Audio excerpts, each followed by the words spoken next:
আসসালামু আলাইকুম students. So আজকে আমরা দেখব ডিউ এ ইউনিটের 2024-25 শিক্ষাবর্ষের ফিজিক্স কোশ্চেনের সমাধান।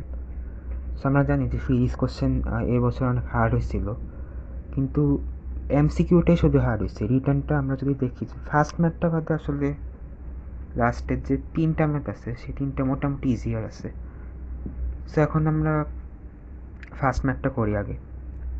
দেখি ফার্স্ট ম্যাথটা কেন আমাদের কাছে ইজি লাগতেছে না, একটু জটিল লাগতেছে, বাট আমরা চেষ্টা করে দেখি পারি নাকি। সো আমরা এখন ফার্স্ট ম্যাথটাকে পড়ে নিই। সেখানে বলছে যে এক্স এবং ওয়াই বস্তু দুটি কে স্প্রিং ধ্রুবক বিশিষ্ট একটি ভরহীন আদর্শ স্প্রিং দ্বারা যুক্ত। কোনো একটি মুহূর্তে স্প্রিংটির 1 সেন্টিমিটার সংকুচিত অবস্থায় বস্তু দুটি আনুভূমিক ও ঘর্ষণহীন একটি তলের উপর স্থির অবস্থায় আছে। মানে আমাদের এখানে স্প্রিংটির সংকোচন দেওয়া আছে, সেটা হচ্ছে 1 সেন্টিমিটার। এরপর বলছে যে বস্তুদ্বয়কে মুক্ত করলে তারা পরস্পর থেকে দূরে সরে যায়। বস্তুদ্বয় স্প্রিং থেকে আলাদা হওয়ার মুহূর্তে এক্স এর গতিশক্তি 1 জুল, মানে এক্স এর গতিশক্তি দেওয়া আছে, কে এর মান বের করো। আমি কে এর মান বের করতে বলছি, স্প্রিং ধ্রুবকের মান। এখানে একটা কন্ডিশন দেওয়া আছে, সেটা হচ্ছে যে এক্স এর ভর ওয়াই এর ভরের 0.4 গুণ। মানে আমরা যদি এম এক্স ধরি, এম এক্স হচ্ছে এম ওয়াই ইন্টু 0.4। ওকে, সো আমরা ফার্স্টে ধরি যে এক্স এর ভর তোমার হচ্ছে এক্স এর ভর হচ্ছে তোমার এম এক্স, আর ওয়াই এর ভর তোমার হচ্ছে এম ওয়াই। আমি আগেই বলছি মাউস দিয়ে লিখতেছি, এ কারণে লেখা অনেক বাজে হবে, একটু কনসিডার করতেই হবে, কিছু করার নেই। তো এখন আমরা কন্ডিশনটা অ্যাপ্লাই করি, M X equal to 0.4 M Y. আমরা এখানে একটা কাজ করব, সেটা হচ্ছে যে আমরা এম ওয়াইটাকে আপাতত এম ধরব হিসাবের সুবিধার্থে। কেন ধরবো সেটা পরে বুঝবা, হিসাবের সুবিধার্থেই মেনলি ধরতেছি আমরা, যাতে আমরা কাটাকাটি করতে পারি পরবর্তীতে। সো আমরা এটাকে এমনি লিখতে পারি, বা M X equal to 0.4 M. Okay, M এটা আমরা লিখতেই পারি, যেহেতু আমরা ধরছি যে M equal to M. Okay, so এখন আমরা হচ্ছে দেওয়া আছে যে কে ইএক্স, মানে সরি কে ইএক্স লিখতে বুঝবা না, ইকে এক্স দেওয়া আছে তোমার 1 জুল এবং তোমার সংকোচনকে আমরা এক্স ধরতেছি, শুধু এক্স দেওয়া আছে 1 সেন্টিমিটার, এটাকে আমরা মিটারে নিয়ে যাই ডিরেক্টলি, সেটা হবে 0.01 মিটার, 0.01 মিটার। ওকে, এখন আমরা একটা সূত্র জানি, শক্তির সংরক্ষণশীলতার সূত্র, সেটা হচ্ছে যে half K x square equals to ইকে এক্স প্লাস ইকে ওয়াই। ওকে, এটা আমরা এই সূত্রটা জানি। এটা আমরা 1 নাম্বার দিয়ে রাখতে পারি, কারণ পরবর্তীতে আমাদের এটা কাজে লাগবে। এবং আরেকটা সূত্র জানি, ভরবেগের সংরক্ষণশীলতার সূত্র, সেটা হচ্ছে m1 v1 equal to m2 v2। এখন আমরা এখানে হিসাবের সুবিধার্থে আমরা এখানে m কে mx ধরবো, এবং m1 কে mx এবং m2 কে my ধরবো, ঠিক আছে। আর v1 কে vx আর v2 কে vy ধরতে পারি। আমরা এখানে লিখবো যে mx vx equals to my vy। তো আমরা এখানে আগের থেকেই জানি যে mx equal to 0.4 m, 0.4 m 0.4 m vx, আর m হয়তো আমরা তো ছিলাম m, তাহলে m লিখে লিখতেছি, আর ধরতে পারি vy। তাহলে আমরা এখানে একটা সম্পর্ক পাইতেছি আর একটা, সেটা হচ্ছে যে 0.4 vx ইকুয়ালস টু vy। ওকে, তো আমরা এখানে আর একটা সম্পর্ক পেলাম, সেটা হচ্ছে যে 0.4 ভিএক্স ইকুয়াল টু ভিওয়াই। ঠিক আছে, এখন আমরা এখন দেখি, সেটা হচ্ছে যে ইকেএক্স তো আমরা দেওয়াই আছে 1 জুল। ইকে ওয়াইয়ের দিকে আমরা একটু তাকাই, বা ওয়াইয়ের গতিশক্তি। ঠিক আছে, ওয়াই বস্তুটার গতিশক্তি কিন্তু আমাদের দেওয়া নেই কোশ্চেনে। ঠিক আছে, আমরা ওয়াইয়ের দিকে তাকাই, যে কোশ্চেনে আমাদের শুধু এক্স এর গতিশক্তি দেওয়া আছে। সো আমরা ওয়াইয়ের দিকে একটু তাকাই। তো ওয়াই হচ্ছে তোমার obviously half M Y V Y square হবে, এটা কোনো ডাউট নেই। ওকে, তো আমরা এখানে এম ওয়াইয়ের জায়গায় এম লিখতে পারি, যেটা আমরা ধরছিলাম আগে M Y equal to M. আর ভি ওয়াইয়ের জায়গায় আমরা এইমাত্র পাইছি কি ভি এক্স ইন্টু 0.4, তাহলে আমরা এখানে এটা লিখে দিই 0.4 ইন্টু ভি এক্স স্কোয়ার। ওকে, সেখানে হবে 0.16, এটা সাথে 2 ভাগ করলে হবে 0.08। এখানে যে সম্পর্কটা আছে সেটা হচ্ছে যে এম ভি এক্স স্কোয়ার। ওকে, এম ভি এক্স স্কোয়ার আসছে এখানে। এখন আমরা আবার ইকে এক্স এর দিকে চলে যাই। সো ইকে এক্স আমরা জানি 1 জুল, সো আমরা 1 জুলটাকে একটু পরে লিখি। ইকে এক্স, ওকে, আমি একটু আলাদা আলাদা করে লিখতেছি এমনি বোঝার সুবিধার্থে। Half M X V X square. তো আমরা জানি এম এক্স ইকুয়াল টু কি 0.4 এম, সো আমরা এটা আবার লিখে দিচ্ছি 0.4 এম এম, এরপর হচ্ছে তোমার ভি এক্স স্কোয়ার, আর হচ্ছে এখানে আমাদের 1, যত 1 কোশ্চেন আগে দেওয়া ছিল। তারপরে এখানে বুঝতেই পারতেছো কী বের করবো, আমরা ভি এক্স স্কোয়ারের মান বের করবো, এটা আমাদের লাগবে। সো আমরা ডিরেক্টলি ভি এক্স স্কোয়ারের মান বের করলে আমরা পাবো, দেখো কি 5/m পাবো। কেমনে পাবো, কারণ হচ্ছে তোমার এখানে যদি এটার সাথে এটা ভাগ করি তাহলে তোমার আসবে তোমার 0.2 আসবে। তো 0.2কে এখানে নিলে আমরা পাবো 1/0.2 m। ঠিক আছে, কেন 1/0.2 m পাইলাম, কারণ এখানে যদি 0.4কে 2 দ্বারা ভাগ করি তাহলে আমরা 0.2 পাবো, এটার সাথে m গুণ আছে। সো এটাকে আমরা যদি এই সাইডে আবার নিয়ে আসি, তো আমরা এখানে পাবো হচ্ছে তোমার 1/2m বা 1/0.2 m। ঠিক আছে, সো এটাই, সো 1/0.2 m পাবো। দেন 0.2 মানে কি 2/10, 2 দ্বারা ভাগ করলে হবে 1/5, তো 5 উপরে চলে যাবে আর m তো নিচে থাকবে, সো 5/m। তো ভি এক্স স্কোয়ার মান বের করবো, আমি এটাকে রুট করবো না, এমনি রাখবো। সো এখন আমরা ভি এক্স স্কোয়ারের মান পাইলাম। ঠিক আছে, আচ্ছা এখন দেখো আমরা 1 নং হতে কি পাইছিলাম। দেখো 1 নং হইতে আমরা পাইছিলাম যে half K x square equal to E K X plus E K Y. ঠিক আছে, সো এখন আমরা এটা লিখবো নিচে, এটা আমরা লিখবো যে 1 নং হতে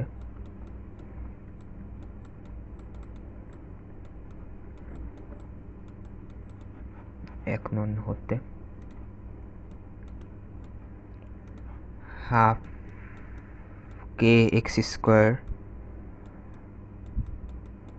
equals to E K x মানে জানি এক্স এর গতিশক্তি প্লাস ই কে ওয়াই। ওকে, এখন দেখো সিম্পল, হাফ কে এর মান বের করা লাগবে। এক্স এর মান দেওয়া ছিল 0.01 মিটার, প্রশ্নে দেওয়া ছিল 1 সেন্টিমিটার, আমরা এটাকে 0.01 মিটারে নিয়ে নিচ্ছি, মানে সেন্টিমিটার থেকে মিটারে নিচ্ছি। সো আমরা এখানে লিখবো 0.01 মিটার স্কোয়ার। আর ই কে এক্স এর মান দেওয়া ছিল কোশ্চেনে 1, আর ই কে এর মান এখান থেকে দেখো ই কে এর মান কিন্তু আমরা অলরেডি পেয়ে গেছি।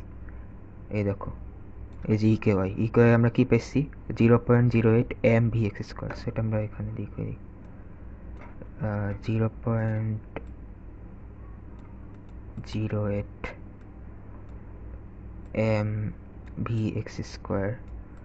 আর ভি এক্স স্কোয়ারের মান আমরা অলরেডি পাইছি, সেটা হচ্ছে 5/m।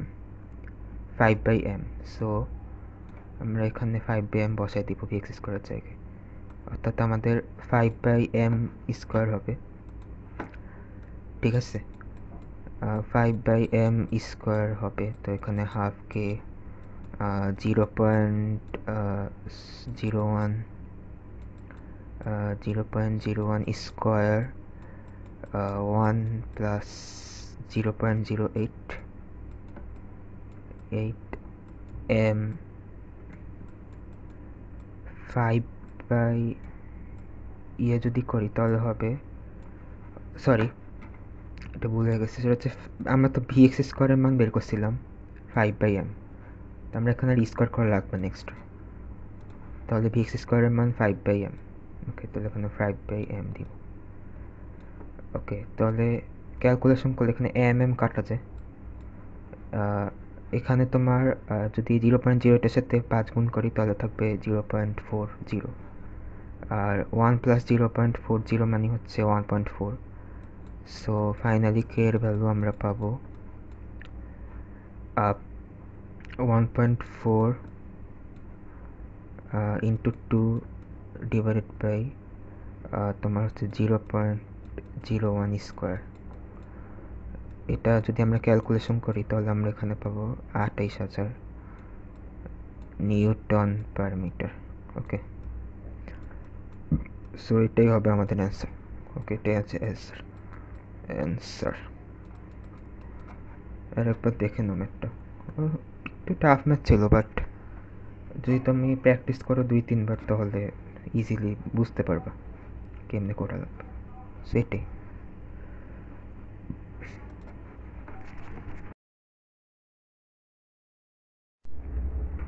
এখন আমরা যদি সেকেন্ড ম্যাথটার দিকে তাকাই, এখানে বলছে যে এক পরমাণুক একটি গ্যাসের N1 মোল এবং দ্বিপরমাণুক একটি গ্যাসের N2 মোল এর মিশ্রণের গামা CP/CV = 3/2, মানে মিশ্রণের গামার মান দেওয়া আছে।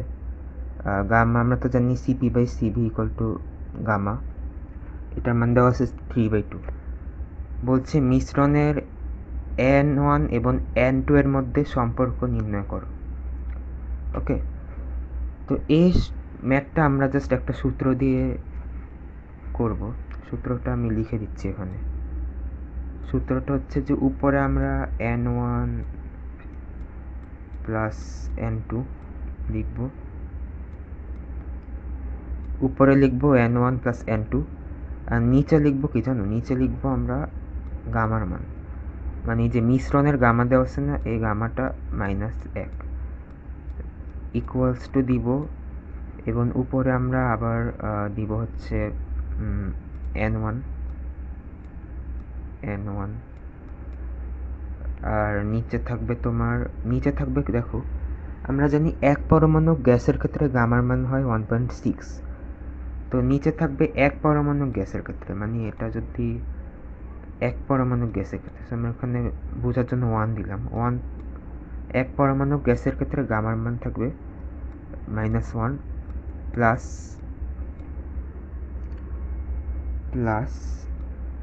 N2, আর নিচে থাকবে তোমার দ্বিপরমাণু গ্যাসের ক্ষেত্রে গামার মানটা, মানে গামা 2 -1। ঠিক আছে, সো এটা হচ্ছে সূত্রটা। ওকে, সো এখন আমরা জাস্ট মানগুলো বসিয়ে দিই। যদি মানগুলো বসাই দেন, এখান থেকে আমরা ডিরেক্টলি তোমার প্রমাণ করতে পারবো যে N1 আর N2 এর সম্পর্ক, মানে সম্পর্ক নির্ণয় করতে পারবো আর কি। তো আমরা 3/2 মানে আমরা জানি 1.5, সো 1.5 -1 ইকুয়ালস টু তোমার N1, এখানে তোমার থাকবে 1.6 -1, আর প্লাস যদি দিই এখানে থাকবে N2 ডিভাইডেড বাই 1. আমরা জানি দ্বিপরমাণু গ্যাসের ক্ষেত্রে গামার মান 1.4 -1. সো এখন আমরা ক্যালকুলেশন করি। এখানে N1 প্লাস N2 বলছিল, N1 প্লাস N2 1.5 থেকে যদি আমরা 1 বাদ দিই তাহলে আমাদের খুব সম্ভবত 0.5 থাকে।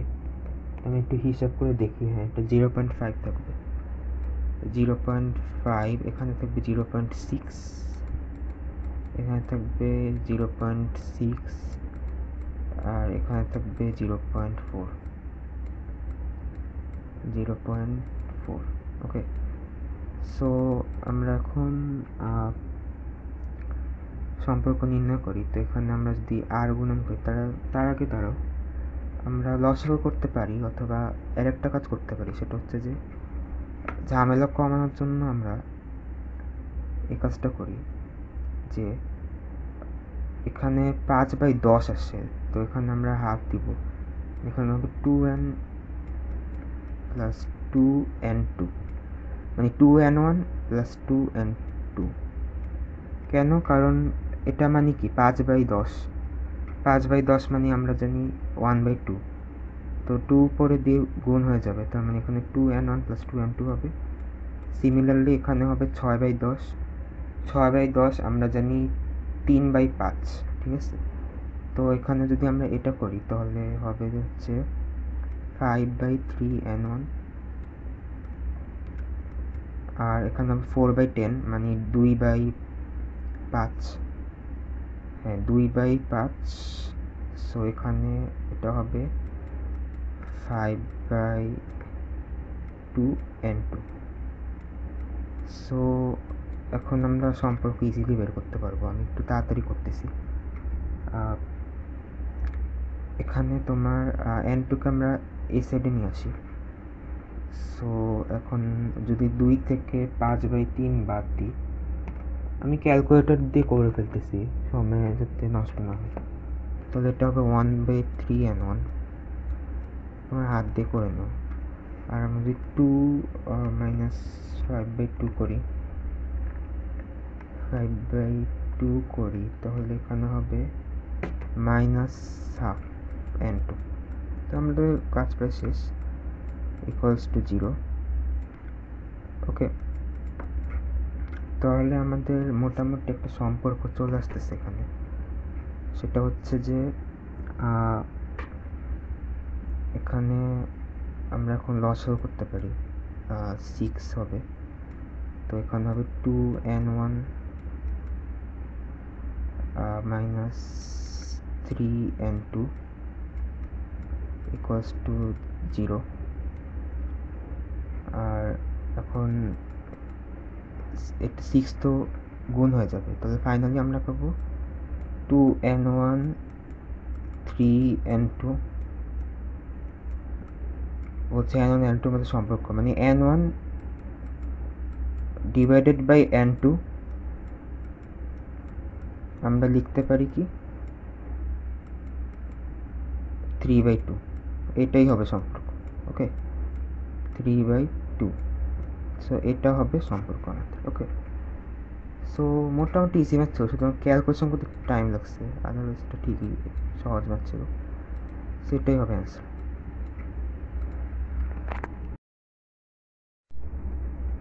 আচ্ছা, এখন যদি আমরা থার্ড ম্যাথটার দিকে তাকাই, এখানে আমাদের কারেন্ট ইলেকট্রিসিটির একটা ম্যাথ দিচ্ছে।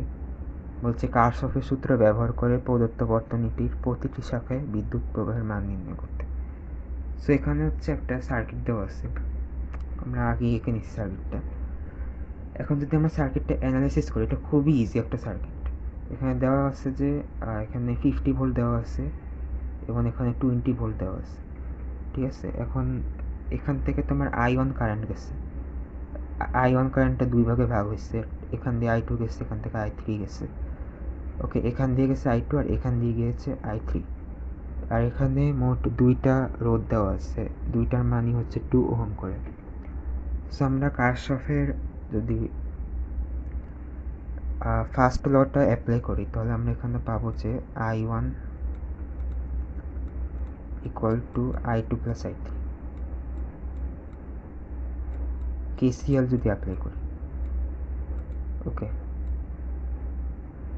এখন আমরা কি করব, লুপ ঘোরাবো। এখানে দুইটা লুপ ঘোরাবো, একটা এখান দিয়ে, একটা হচ্ছে তোমার এখান দিয়ে। ওকে, এখান দিয়ে যদি লুপ ঘোরাই, দেখো এখান দিয়ে ঘোরালে আমরা যদি এই সাইড দিয়ে স্টার্ট করি, তাহলে আমরা ফার্স্টে -50 ভোল্ট পাবো। তো এখানে -50 দিলাম, -50 ভোল্ট।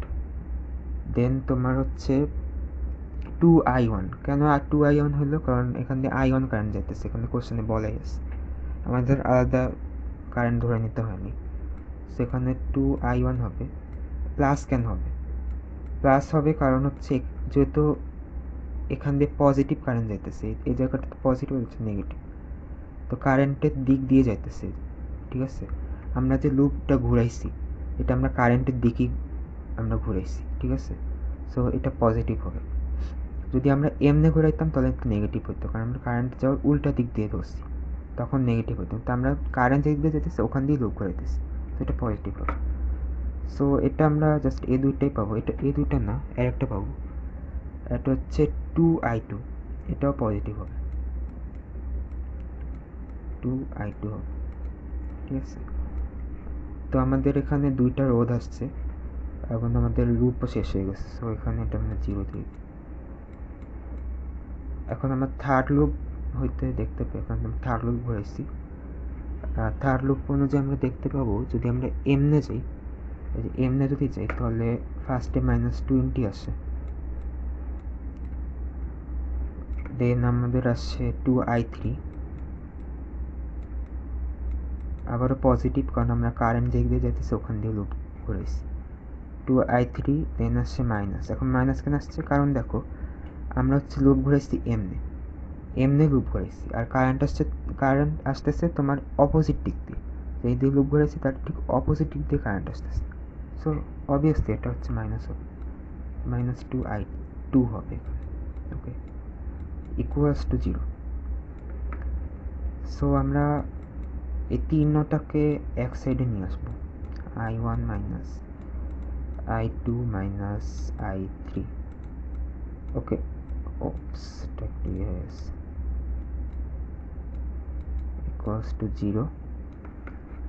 আর এখানে আমরা খুব ইজি একটা জিনিস দেখতে পাবো, সেটা হচ্ছে যে দেখো i1 plus i2 equal to এখানে হবে তোমার 25। কেন 25? কারণ 2 কমন নিলে 50 ওই পাশে নিব, তাহলে 50 সাথে 2 ভাগ যাবে, তারপর 25। সিমিলারলি এখানে তোমার i3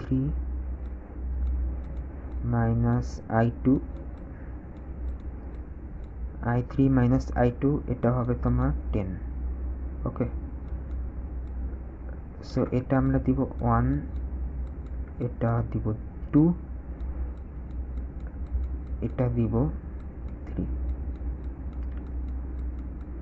ওকে।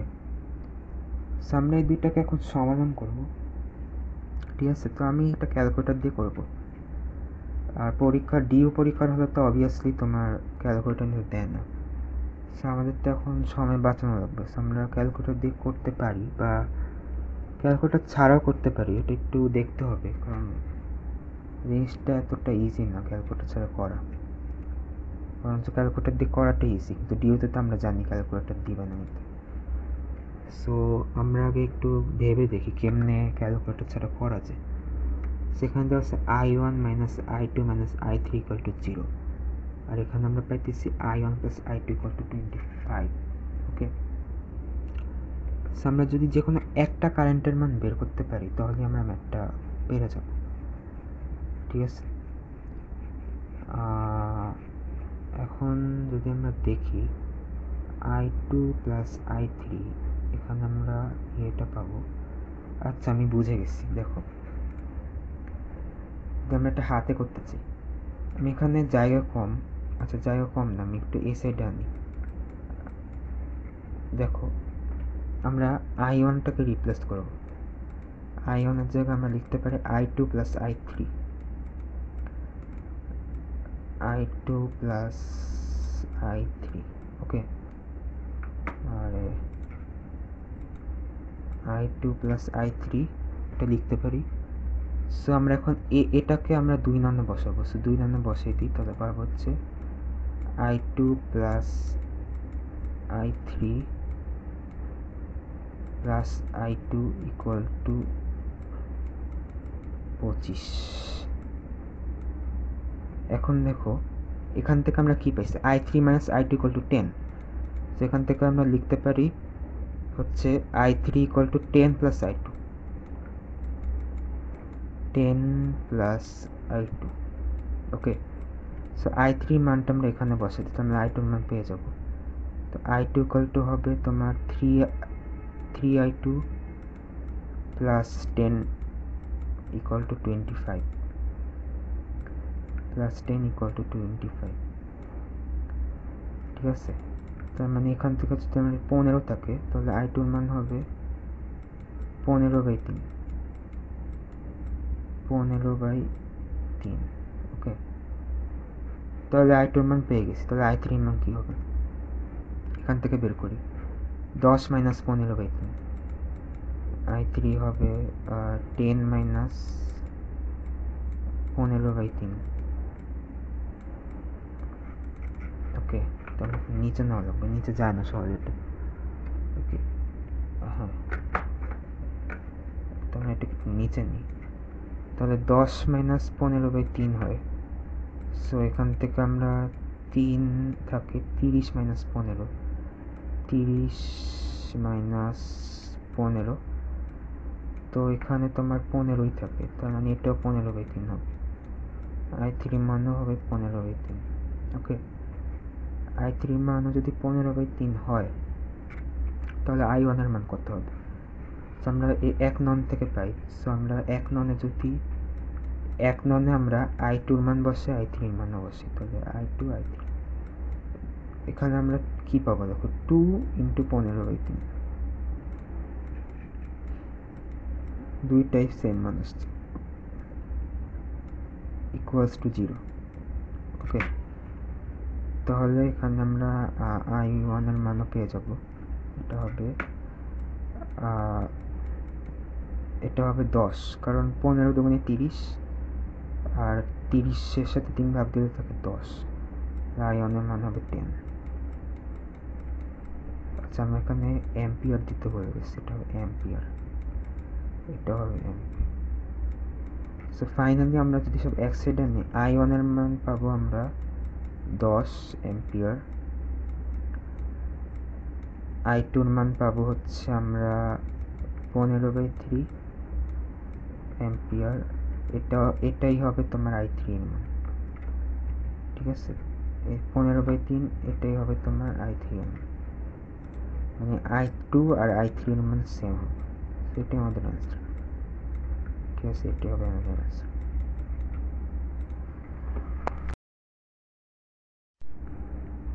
সো এখন আমরা যদি থার্ড ম্যাথটার দিকে তাকাই, এখানে বলছি কি দেখো,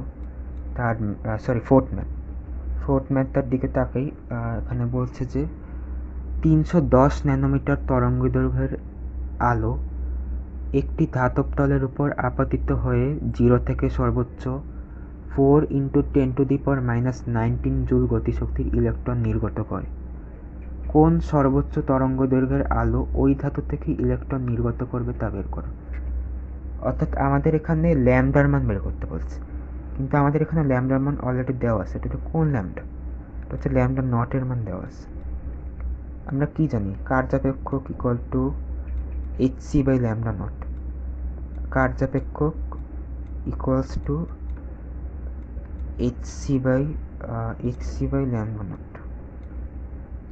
sorry hc by lambda naught. Okay, এখানে দেখো কোশ্চেনে আমাদের ল্যামডা নটের মান দেওয়া আছে 310 ন্যানোমিটার, 310 ন্যানোমিটার দেওয়া আছে। আর কি দেওয়া আছে, ইকের মান দেওয়া আছে বা গতিশক্তির মান দেওয়া আছে হচ্ছে তোমার 1/2 mv²। ওকে, 1/2 mv² এর মান দেওয়া আছে, বা এটা দেওয়া কি আছে 4 × 10⁻⁻19 জুল। একটু লেখা বাজে হইতেছে কারণ মাউস দিয়ে লিখতেছি, এই কারণে আর অভ্যাস নেই মাউস দিয়ে লেখা। আর তোমার হচ্ছে এইচসির মান দেওয়া আছে, এইচসি অ্যাকচুয়ালি তোমার হচ্ছে প্লাঙ্ক কনস্ট্যান্ট আর আলোর বেগের গুণফল, সেটা দেওয়া হচ্ছে 1240 ইলেকট্রোভোল্ট ন্যানোমিটার। এটা আমাদের হিসাবের সুবিধার্থে দেওয়া আছে, এত ন্যানোমিটার দেওয়া আছে। ওকে, সো এখন আমাদের কাজ হবে ল্যামডার মানটা কত সেটা বের করা। সো ল্যামডার মানটা আমাদের বের করা হবে main task.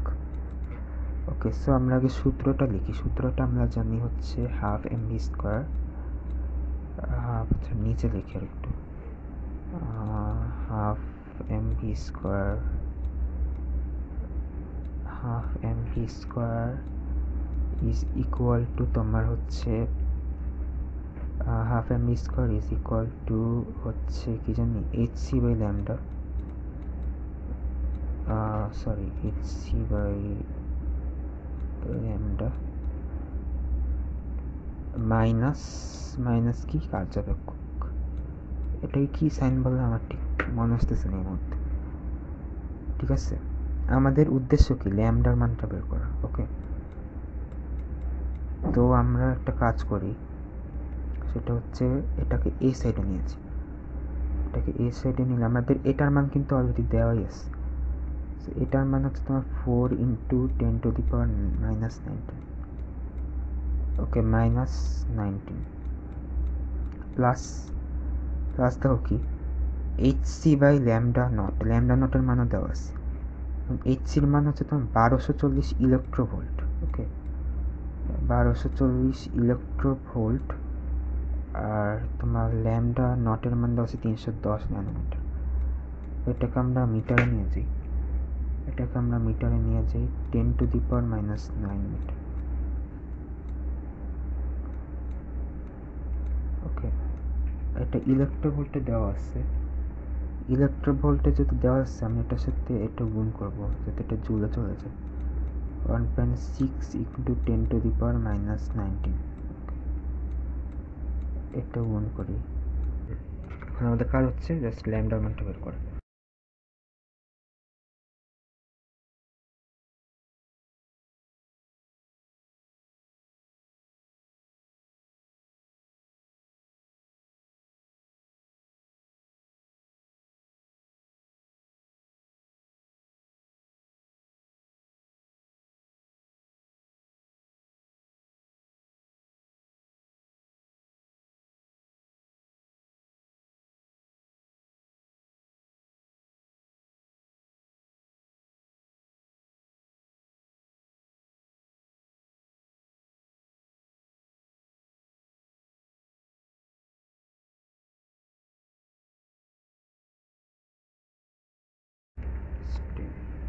Three point one 10⁻7 metre, 3.1 into 10⁻7 metre, বা আমরা লিখতে পারি এটাকে 310 ন্যানোমিটার। সো এটা হবে আমাদের ল্যামডার মান। সো এর মাধ্যমে আমাদের 4টা ম্যাথ করে শেষ হইল।